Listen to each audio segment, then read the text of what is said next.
part, si je vous disais... En fait les gars, moi ça vous perturbe pas que le mec il soit vraiment sérieux en mode premier degré et tout. Là ce mec là, il aurait pu faire une vidéo sur on vous a menti sur la lune. En fait elle est pas ronde, elle est plate. Ou l'être humain n'est jamais allé sur la lune, tu vois. Il y a une partie de moi qui aurait dit tiens, attends. Alors comme ça tu viens sur ma chaîne secondaire sans t'abonner.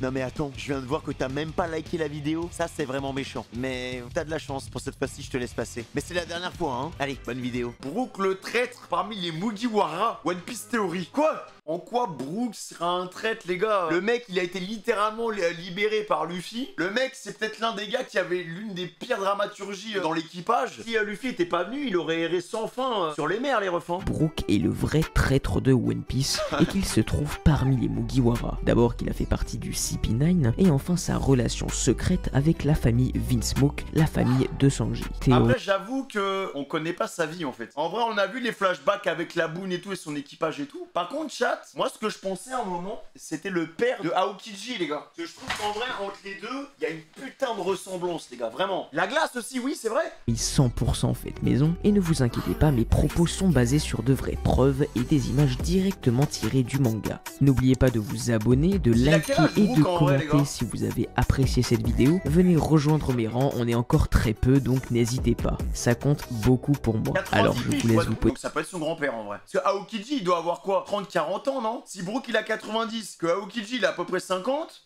moi mon daron les gars il a 70 piges hein. Moi j'ai 30 piges. C'est grave possible hein. Ah ouais, on sait que Brook est un ancien pirate originaire de West Blue et qu'il est le second de l'équipage des Rumbars Pirates dont le capitaine était Yorkie. Tous originaires de West. D'ailleurs lui les gars on sait pas ce qu'il est devenu. Il est mort mais non il est pas mort sur le bateau. Il a pas dit qu'il y en avait un qui errait encore et qui était parti.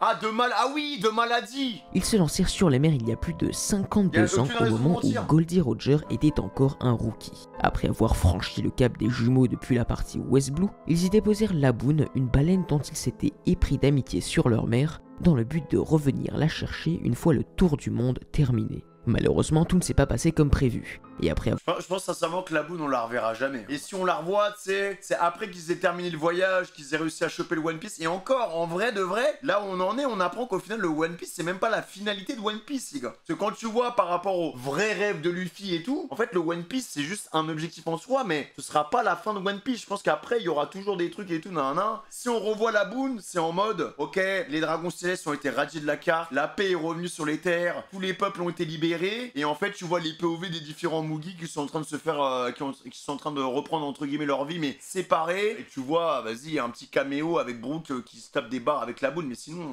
Pour traverser une partie de Grand Line, leur capitaine, Yorkie, attrapa une maladie mortelle. Yorkie a donc essayé de s'enfuir depuis son île maudite par Calm Belt pour sortir de Grand Line et tenter de se soigner. Brook finit par faire ses adieux à son capitaine en rappelant des mystérieuses paroles qu'il avait dites autrefois. Brook continua donc son périple sur Grand Line avec le reste de l'équipage en tant que nouveau capitaine, jusqu'à arriver au triangle de Florian où la prime de Brook de 30 millions de berries fut publiée. Quelques jours plus tard, ils furent attaqués et tout l'équipage mourut, sauf Brook grâce au fruit de la résurrection.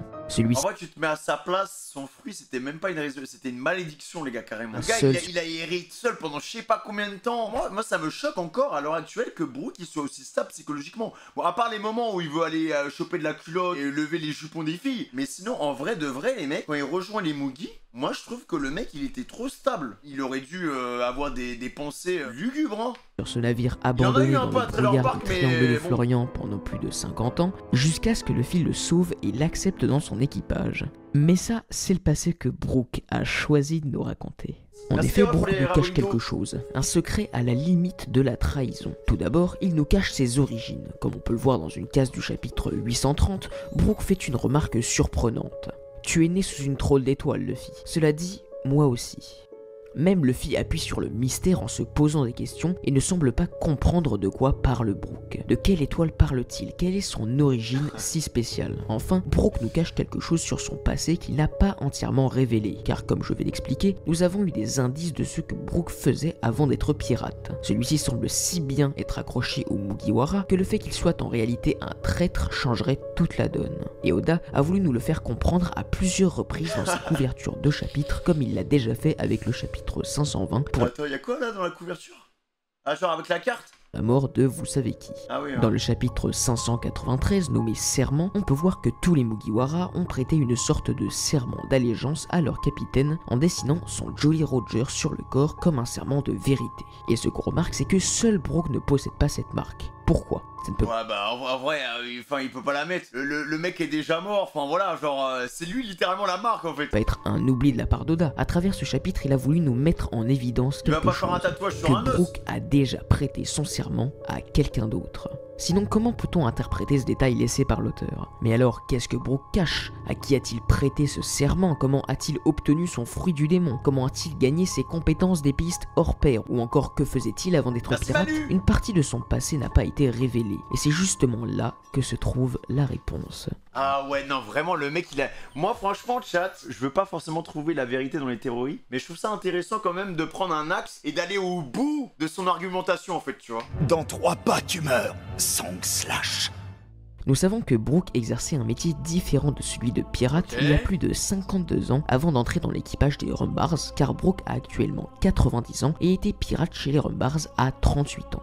Brook nous donne lors du chapitre 463 une information sur son travail. Il dit précisément qu'il combattait au sein de troupes commando de son fameux royaume et parle de camarades. Or, comme vous pouvez le voir sur la définition ci-dessous, un commando est un groupe d'hommes armés chargés de missions spéciales et secrètes opérant par des attentats ou des sabotages, donc globalement d'un espion militaire. Brook Là, je le rejoins, les gars. Global. Voilà, comme Aokiji. Bizarre, comme son fils, les gars. Ça se trouve, il a bossé pour le gouvernement à l'époque. Sauf que il a dû abandonner son gamin. C'est pas pourquoi Aokiji, il a rejoint la marine, hein, les gars. Pourquoi il a signé le contrat? Qu'est-ce qu'il a traumatisé, en fait?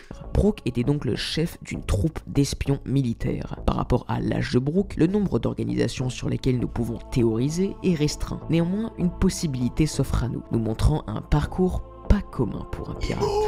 Le Cypher Pole. Il y a 63 ans de cela, Mère Caramel, la mère adoptive de Big Mom, vendait des enfants au Cypher Pole pour les faire devenir les meilleurs Horrible, cette femme. espions de leur génération. Il y a 63 ans, Mère Caramel avait 80 ans. Au chapitre 867, elle dit qu'elle vend des enfants depuis 50 ans, mais qu'elle n'est à Elbaf que depuis 37 ans. On dirait un vieux problème de maths, mais en gros cela veut dire que de 30 à 43 ans, Mère Caramel vendait des enfants autre part. Mère Caramel vient de West Blue. On peut donc facilement en déduire que la première bergerie de Mère Caramel, où elle a passé sa jeunesse durant 13 ans, avant de venir sur Elbaf, se situe à West Blue. Car on sait aussi que celle-ci n'a quitté qu'une fois son île afin d'aller à Elbaf et d'y construire sa seconde bergerie. On sait enfin que la première bergerie, donc de West Blue, est d'ailleurs son lieu de réapprovisionnement d'enfants qu'elle ramenait sur Elbaf grâce à ses nombreux voyages en bateau. Bateau pouvant traverser Can Belt et réapprovisionner Mère Caramel en enfants de West Blue jusqu'à Elbaf. Et là vous allez me dire, mais Gaimon, pourquoi tu nous donnes des dates et des lieux? Moi je comprends rien, où est-ce que tu veux en venir? Eh bien toutes ces dates ont été extrêmement risquées pour Oda, et pour moi s'il se situe dans l'œuvre de cette manière, c'est que cette partie cache quelque chose. Il nous a parlé d'une 50aine d'années de vente d'enfants dans le passé de Mère Caramel, mais sans aucune information, un vide dans cette partie de l'histoire. Personne n'a donc pu savoir ce qu'il s'était passé à l'époque, et personnellement ça m'avait marqué, car Oda n'avait aucune raison de nous cacher cette période. À part si je vous disais... En fait les gars, moi ça vous perturbe pas que le mec il soit vraiment sérieux en mode premier degré et tout? Là ce mec là, il aurait pu faire une vidéo sur on vous a menti sur la lune. En fait elle est pas ronde, elle est plate. Ou l'être humain n'est jamais allé sur la lune, tu vois. Il y a une partie de moi qui aurait dit tiens, attends. Chronologie des événements, on arrivait à lier exactement dans le temps et dans l'espace la première vente d'enfants à Elbaf de Mère Caramel et l'enfance de Brook. Et si je vous disais que Brook avait aussi connu Mère Caramel, mais à un autre âge, et qu'il fut partie des enfants espions vendus par celle-ci il y a 80 ans directement... Attends, mais Mère Caramel, elle a quel âge? Mère Caramel, c'est tout en Camon, elle a 300 ans ou quoi? Au CP9. En effet, comme j'ai énoncé tout à l'heure, il y a de grandes chances que la première bergerie de Mère Caramel, là où celle-ci va chercher ses orphelins, se trouve à West Blue, exactement l'endroit où Brook est né. Son lieu où elle cherchait des enfants, c'était carrément le lieu où Brook vivait son enfance. Et devinez quoi? L'enfance de Brook correspond chronologiquement exactement à cette période. C'est un peu... Attends, d'après sa théorie, en gros, Mère Caramel, les premiers enfants qu'elle a recrutés, Brook il en fait partie en fait. peu compliqué, mais en gros tout concorde parfaitement avec l'âge de Brook. Il y a 80 ans, Mère Caramel vendait donc des... Attends, 63 plus 50, bergerie sur West. Oh putain de merde. Il y a 80 ans, Brooke avait 10 ans et se trouvait au même endroit. Il y a 63 ans, plus de bergerie. Aujourd'hui, Brooke 90 ans. En vrai, ça se tient, hein. Enfant de Westblue au Cypher Pool depuis son île d'Elbaf, et sachant que Brooke a actuellement 90 ans, il avait donc à cette époque 10 ans et né pile à Westblue, comme je l'ai énoncé tout à l'heure. Donc à l'époque, Brooke avait 10 ans et vivait à Westblue. Alors si Brooke avait l'âge requis et habitait bien à Westblue, comment y aurait-il échappé? Qu'est-ce qui pouvait empêcher Mère Caramel de prendre Brooke comme elle l'a fait avec des centaines d'autres enfants pendant plus de 50 ans? Rien. Et c'est pour ça qu'elle l'a fait. Mère Caramel le prit et l'éleva comme les autres dans sa bergerie. On saurait donc pourquoi Big Mom entretient inconsciemment une relation si spéciale avec ce cher Brooke durant l'arc Whole Cake Island, car ils ont eu tous les deux la même mère et ont été élevés tous les deux sur la même île. Par exemple, quand il a blessé son fils le plus fidèle et qu'elle le félicite, elle pleure quand il disparaît, ou encore quand ils arrivent à dormir ensemble comme si de rien n'était. Ce running gag entre ces deux personnages... Alors, en fait, le truc qui serait intéressant, les mecs, parce qu'attends, c'est vrai qu'avec du recul, quand t'as un gros bloc de développement sur un personnage, ça veut dire que de près ou de loin, l'arc, il peut être lié au personnage, tu vois. Brooke, depuis l'arc des hommes poissons, les gars, il avait pas eu un arc banger, et le dernier arc où vraiment il nous a tous choqués, c'était l'arc Whole Cake, les gars. Il y avait Caramel sur les posters et tout, nan. Il a participé au plan aussi pour défoncer le poster de Caramel. Je crois qu'il le voit, le cadre de Caramel, à un moment. Mais s'il avait vu le maire Caramel, il aurait réagi, non? Ah, c'est lui qui l'a cassé? Shadowing Doda depuis plus de 10 ans. On voit aussi bizarrement que Brooke connaît les points faibles du Soru Soronomi de Big Mom et il l'énonce à l'épisode 816. Il a rien dit.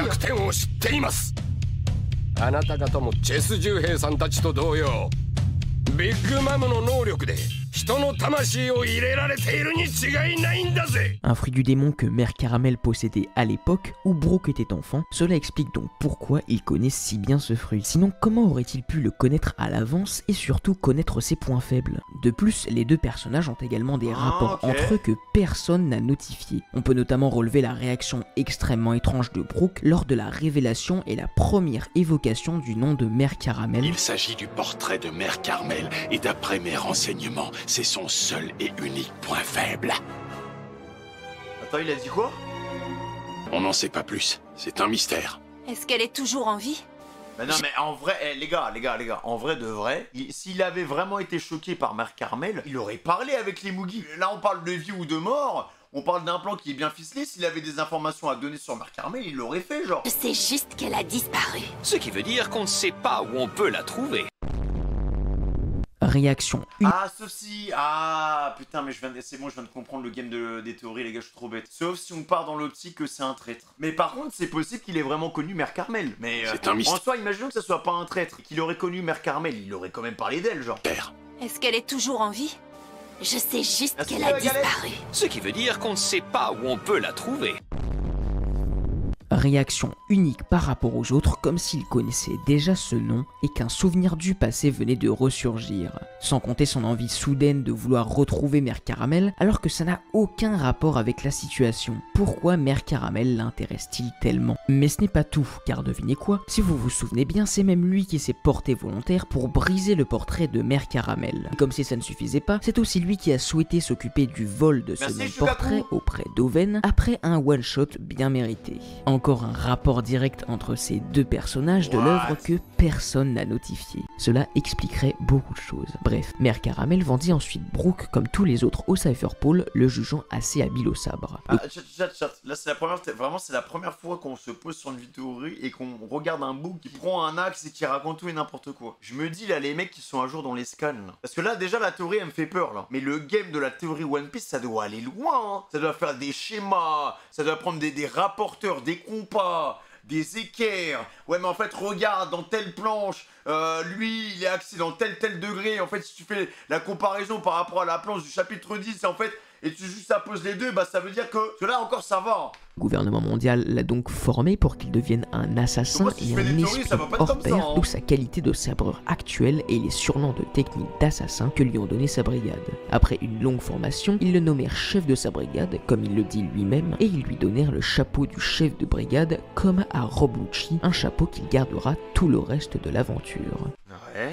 Étant un membre du CP9, il eut facilement accès au Yomi Yomi Nomi, tout comme l'aisance qu'a eu le CP9 pour fournir leurs fruits à Lucci, Kaku, Blueno, Khalifa et les autres. C'est donc comme ça que Brooke a obtenu son fruit du démon. En plus de résoudre ses mystères, son âge qui concorde parfaitement avec les livraisons depuis West Blue d'enfants pour le Cypher Pole est pour moi explicite. Je ne vois pas comment Brooke aurait pu y échapper. Ce sont des indices chronologiques pratiquement incontrables. Brooke a donc été formé par le CP9 il y a plus de 80 ans et c'est comme ça qu'il a obtenu accessoirement son chapeau, son fruit du démon et ses compétences d'épéiste. Normalement, moi je trouve que ça se tient les gars. L'argument suffirait. Brooke a chronologiquement été pris par Mère Caramel étant enfant sans que personne n'ait émis cette idée. Mais Oda va encore plus loin puisque ce passé de Brooke expliquerait un bon nombre de choses. Ok. La seule chose, c'est pourquoi du coup il est devenu pirate en fait. Pour l'instant, je suis plus ou moins d'accord avec lui. Le truc avec Mère Caramel, je pense qu'il y a une légère part de vérité. Mais pourquoi être rentré dans la piraterie en fait?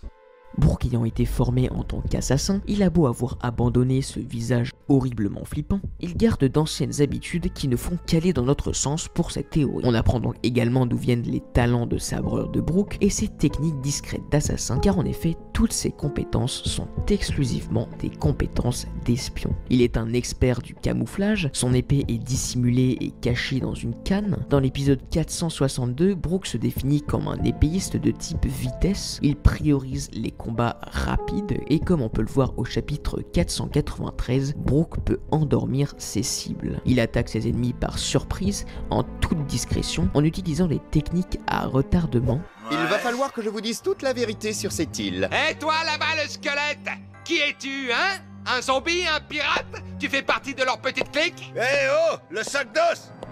Oui, t'inquiète. Le combat est déjà fini. Dans 3 pas, tu meurs. J'ai pas le souffle. Merci Banane. Son slash! Ainsi que son surnom de fredonneur donné par ses anciens compagnons qui est bel et bien une caractéristique d'un soldat spécialisé dans la discrétion. Ok, attends. Moi j'aime bien contre-argumenter, tu vois. Bon, après vous me direz, le Rob Lucci peut très bien, enfin son meilleur pote c'est quand même un perroquet les gars, donc j'allais partir sur un argumentaire en mode ouais mais la relation qu'il a avec la Boone, au final la Boone il arrête pas de parler d'elle, il arrête pas de revenir sur elle et tout, c'est comme un compagnon d'équipage. Tu peux très bien avoir des affinités avec un animal et être un gros fils de pute, hein. Un pigeon, ouais, c'est le même espion délire. est donc la seule explication à la discrétion avec laquelle il a volé les poneglyphes de Whole Cake Island alors que tous les soldats de Big Mom ainsi qu'un commandant étaient présents, un poneglyphe qu'il vole facilement alors que tous les autres empereurs vendraient père et mère pour l'obtenir. Et ça, Nami le précise bien. Habitué aux missions d'espionnage du CP9, cela fut facile pour Brooke d'obtenir ses copies, et ce sans se faire remarquer. En effet, dans l'équipage, c'est lui qui s'occupe des missions de vol, de repérage et d'infiltration. En fait, ça va bien avec son tempérament et ça va surtout bien aussi avec ses compétences, quoi. De drôles de coïncidences. Même avec, quand il sort de son âme et tout, enfin, il fait plein de choses en fait. Brooke est donc un assassin et un espion formé au sein du CP9 et c'est comme ça qu'il a acquis ses compétences. D'ailleurs, les mecs, aussi par rapport à Ryuma, en fait, au début, moi je pensais qu'il affrontait Ryuma, Zoro, mais il affronte pas Ryuma en fait. C'est l'ombre de Brooke qui est liée à Ryuma. Il se bat contre Brooke en fait. Parce que si ça avait été le vrai Ryuma, les gars, il l'aurait détruit, wesh. J'ai oublié de vous le dire, mais à votre avis, j'ai capté ça il y a pas longtemps, là. Où est-ce que Brooke a appris la fameuse chanson Banks no Sake? Eh bien, directement à cette bergerie au chapitre 968. Leur chanson préférée est bizarrement Banks no Sake. Un enfant s'exclame même, ben oui, on veut devenir pirate plus tard. Clin d'œil. Par contre, la partie sur Mère Carmel et Brooke, je suis d'accord. C'est que Brooke a emporté avec lui bien loin dans l'aventure.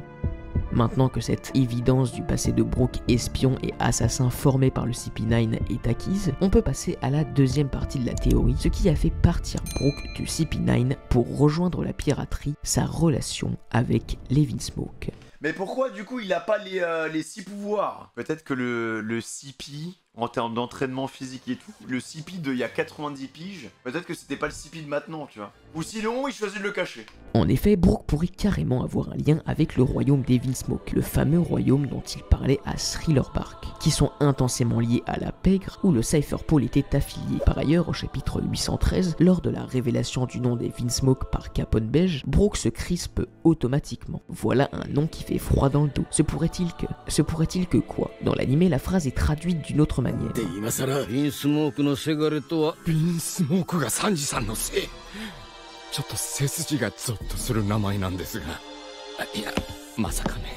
Ça doit être une coïncidence. Donc Brooke a sûrement déjà entendu ce nom quelque part et cela lui rappelle des souvenirs. Un chapitre plus tard, c'est Nico Robin. De base, les Vinsmoke sont déjà ultra connus. Hein. Là, je suis pas d'accord avec lui. Hein. Là, il dit plus en mode West Sanji sur un Vinsmoke en mode ah putain, il appartient vraiment à cette famille, tu vois. C'est pas en mode ouais, il connaît déjà le blaze. Il connaît déjà le blaze, mais c'est plus en mode putain, mais Sanji. C'est un Vinsmoke quoi, tu vois. Bin qui réagit à ce nom et la réaction de Brooke en dit long sur la situation. Son silence communique clairement un sentiment de culpabilité. Il semble avoir honte. En tout cas, il ne dit pas toute la vérité. Or, Robin a 30 ans et Brooke 90 ans. La connaissance du nom Vinsmoke est donc intemporelle puisque les deux âgés de 60 ans d'écart le connaissent. Et puisque Brooke est resté 50 ans seul dans le triangle de Florian, cela veut dire qu'il connaissait déjà le nom des Vinsmoke lorsqu'il était vivant, car il n'a pas pu apprendre leur existence quand il était dans le triangle de Florian, étant seul sans aucun contact extérieur. Et puis, il a erré combien de temps les gars dans le triangle de Florian 50 ans, juste ça pose les temporalités et t'as la réponse hein.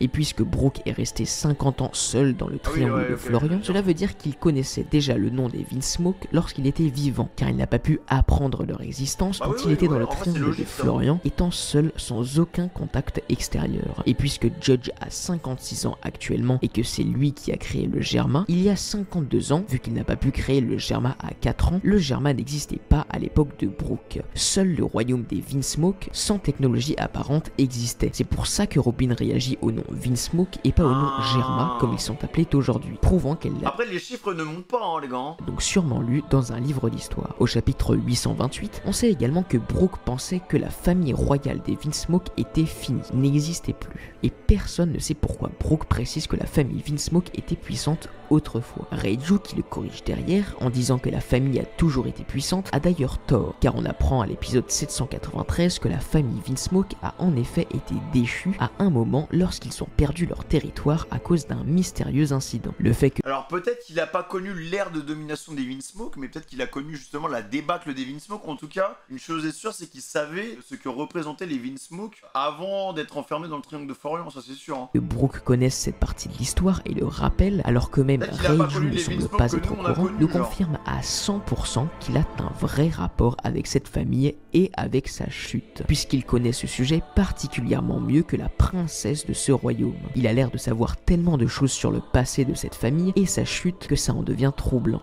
À présent, en plus du contexte que je viens d'expliquer, nous allons construire notre théorie en nous basant sur 5 mystères concernant Brooke et la famille Vinsmoke et en déduire la meilleure option possible pour que tout corresponde parfaitement.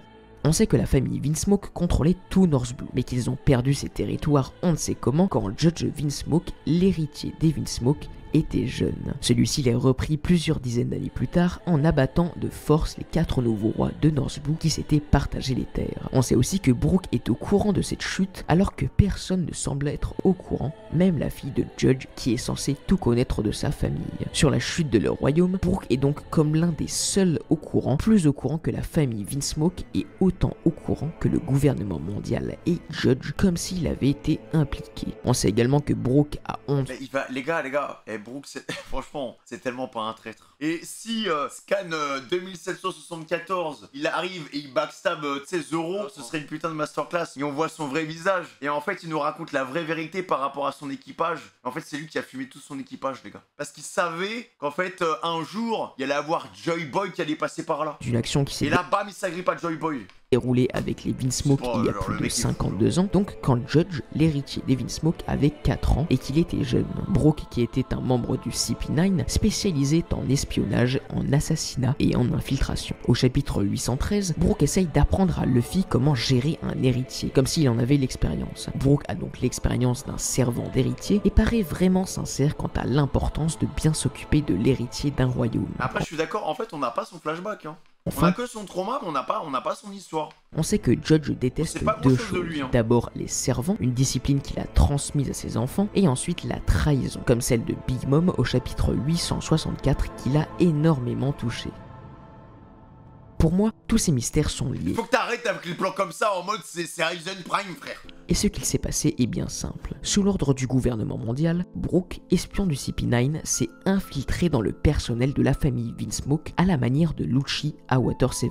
Il leur donna sa parole et donc son serment de loyauté. C'est à eux, pour sa couverture, que Brooke a prêté son serment. C'est pour cela que son serment n'apparaît pas sur le chapitre 595, il l'avait déjà donné au Vinsmoke. Pour l'instant, tout se tient parfaitement. Étant embauché comme majordome et servant de la famille Vinsmoke il y a 52 ans, Brooke a sûrement dû élever Judge, le père de Sanji et l'héritier de la famille Vinsmoke jusqu'à l'âge de 4 ans, obtenant ainsi de l'expérience dans la connaissance des héritiers comme on le voit au chapitre 813. La phrase de Brooke, chef de la garde royale au chapitre 381, prend donc ici tout son sens. Il était au service de la garde royale Vinsmoke en gardant Judge qui était l'héritier. Ça concorderait parfaitement. Et tout ça... mais il aurait eu une conversation avec Sanji, non? Au moment où il apprend que Judge c'est le daron de Sanji, il en aurait parlé, non? Sauf si c'est un traître, on attend la chute. Avant de les trahir en brisant son serment et en révélant tous les plans au gouvernement comme il était prévu, car il s'agissait de sa mission d'origine. Il a donc trahi la confiance des Vinsmoke afin de pouvoir exécuter son rôle d'espion comme d'habitude. Grâce à la trahison de Brooke, le gouvernement mondial réussira à faire tomber toute la famille Vinsmoke et firent tomber leur royaume en repartageant tous les territoires de North Blue ainsi récupérés. C'est pour ça qu'ils ont perdu leur territoire. Et puisque Brooke en est la cause, il est donc normal que seul lui connaisse ses précisions sur la chute de la famille, alors que Reiju n'était même pas au courant. Toutes les pièces du puzzle s'assemblent bout à bout. Brooke a orchestré leur chute. Cependant, Judge réussit à survivre et reforma le royaume des Vinsmoke grâce aux prouesses de la technologie Germa découvert grâce au projet Mads. Judge fut complètement traumatisé de la trahison de Brooke, son servant, et c'est pour cela qu'il fut si touché de la trahison de Big Mom sur Whole Cake Island. Non. Là, il a comparé le traumatisme de Satori au traumatisme de la trahison de Big Mom. Mais genre, il y a un raccourci de ça. Ça me rappelle mon enfance. Quand mon majordome, j'ai oublié son nom parce qu'en fait, il peut pas reconnaître Brooke. Enfin, il peut pas le reconnaître. Quand mon majordome, là, il était là et en fait, il m'a pas apporté mon thé. Au final, le thé, il était trop froid et j'avais pleuré comme ça. Le traumatisme de Judge a pris le dessus. Non. Depuis ce jour, il se jura de ne plus faire confiance à personne et modifia ses enfants génétiquement pour qu'ils n'aient aucun sentiment, aucune compassion. Et donc là, t'es en train de dire que tous les Germa, ils ont été créés parce que Brooke, il lui a brisé le cœur. Mais alors du coup, en fait, ça vient rendre caduque tous les flashbacks qu'on a eu avec la mère de Sanji. Hein. Et la mère de Sanji, elle était là en mode, oui, non, il faut que toi tu restes comme ça et tout. C'est mon fils, non. Quand eux-mêmes. Il leur enseigna aussi à détester leurs servants en souvenir de Brooke qui les avait trahis. C'est comme ça que la famille Vinsmoke perdit ses territoires, et ce conflit fut retranscrit dans les livres d'histoire que Robin lut en étant petite à Ohara. C'est pour cela qu'elle ne s'en souvient pas très bien. Brooke ne s'attendait pas à un massacre d'une telle envergure et ressentit une honte profonde à chaque fois que quelqu'un évoqua ce massacre, ainsi que le nom des Vinsmoke. Il quitta d'office son poste pour fuir le CP9 qu'il ne voulut plus jamais servir. Sur sa route, il croisa le chemin des Rumbars Pirates qu'il supplia de l'accepter dans leur équipage. Ça tombe bien, ils viennent... Alors déjà, quand tu quittes le CP, parce que alors on a déjà vu un mec qui a déjà quitté le CP. Le mec qui s'est battu contre Jinbe, les gars, il était du CP avant, hein. Il s'est retrouvé dans la merde parce que pour moi, quand tu rentres dans le CP, tu peux plus quitter le CP, hein. Alors même si c'est peut-être dans la théorie le CP d'il y a 80 piges. Alors après c'est vrai, il a pas quitté, il s'est fait virer. Vous pensez qu'on peut quitter le CP comme ça et prendre des vacances? Enfin, quitter le CP pour devenir pirate? Non, tu peux pas. Bon, à la limite, pourquoi pas? Bah, si t'es dans une optique de trahison, donc en fait, tu donnes des informations, mais tu quittes pas vraiment le CP, tu rejoins des pirates pour donner des informations au gouvernement mondial, en fait. Voilà. Et peut-être que ces pirates-là, ils foutaient la merde, ils étaient ultra recherchés, et c'est lui qui les a attirés dans le triangle de Florian?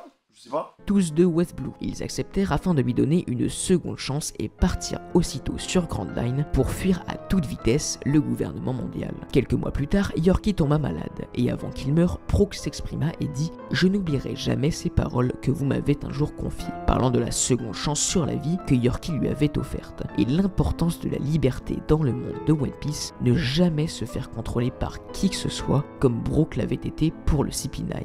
la liberté. Une leçon que Brook n'oubliera jamais et qui lui permit d'évoluer de manière positive. Plusieurs mois après, une prime de 30 millions de berries fut assignée à Brook par le gouvernement et ils furent assassinés afin de faire taire Brook sur ce qu'il savait. Son équipage en a payé le prix. Mais de toute façon... En vrai les gars, il y a qui a trahi Sippy? Wouzvou là, je sais pas quoi là, bon lui il s'est fait emprisonner donc il s'est barré, il avait voilà. Il y avait Stussy non aussi? C'était le Stussy Vegapunk les gars. De toute façon, Brook avait trop honte de son passé d'espion pour le raconter à qui que ce soit. Au fil du temps, on peut penser que Brook essaye d'effacer son passé, trop honteux de sa trahison envers Levin Smoke, en se réfugiant dans la musique et en se créant une image de bon vivant au sein des Mugiwara. Mais lors du chapitre 813, son passé le rattrapa, et il fut surpris d'entendre le nom d'Levin Smoke, car elle ne savait pas qu'ils étaient encore vivants.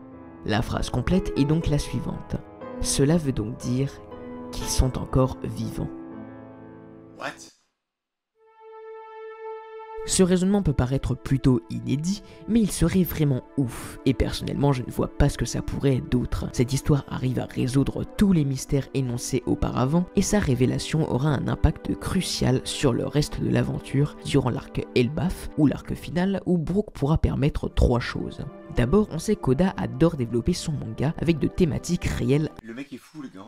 Impactantes. La pollution, l'esclavage, le mariage forcé ou encore le racisme en passant par de nombreux thèmes divers et variés. Cette révélation du passé de Brook pourrait donc révéler les dangers de l'espionnage, du doute de sa propre identité, de l'absence de volonté d'être libre et le développement de l'univers de One Piece à travers le monde de la pègre et le sujet de l'infiltration, de l'espionnage et de l'assassinat.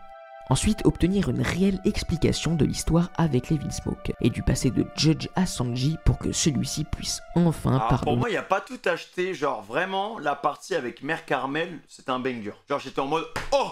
Et son père, et clore cette partie sur Levin Smoke. Enfin, on pourrait se questionner sur pourquoi Brook nous a-t-il caché cela pendant si longtemps, et pourquoi ne l'a-t-il pas révélé plus tôt. Il s'agit du seul Mugiwara possédant encore des secrets, et pas avec n'importe qui. Son passé en lui-même... en vrai, Zoro, on a encore des choses à apprendre. Sanji, je pense qu'on sait tout. Nami, elle a encore plein de secrets, hein. C'est juste que Nami, elle sait pas en fait. Ouais, mais en fait, quasiment, il y en a beaucoup, on sait rien en fait. Mais pourrait être l'un des plus sombres de tous les Mugiwara. Francky, on pareil, peut penser qu'il nous cache ce hein. secret pour nous protéger, comme Sanji l'a fait auparavant. Mais étant donné que les grandes pièces de son passé ont déjà été parsemées tout au long de l'œuvre, ça m'étonnerait que Brook n'ait rien révélé par simple inadvertance. Personnellement, je pense qu'il... Oui, non mais les gars, Zoro, on n'a pas sa vraie enfance en fait.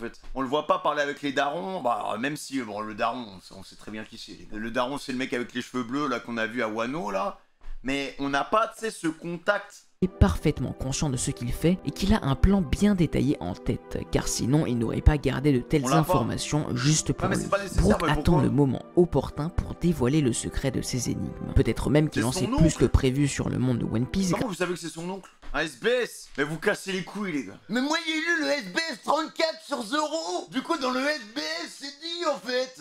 Et voilà les gars, moi je suis Animonly. C'est pas un sport, mais non, mais j'aurais pu le découvrir en lisant le SBS parce que je l'aurais lu. Parce que dans le marathon j'aurais lu tous les mini-histoires, les mini-aventures, les trucs là. Attends, SBS c'est pas mini-aventure en fait, SBS c'est quoi? Ah c'est genre les fans ils posent des questions. Non, je l'aurais jamais su. De connaître le passé d'absolument toutes les mères, familles et organisations du monde de One Piece. Ces mystérieux secrets, révélés en partie par cette théorie, le placent donc en suspect numéro 1 pour un retournement de situation dans les prochains chapitres où il sera peut-être un élément clé.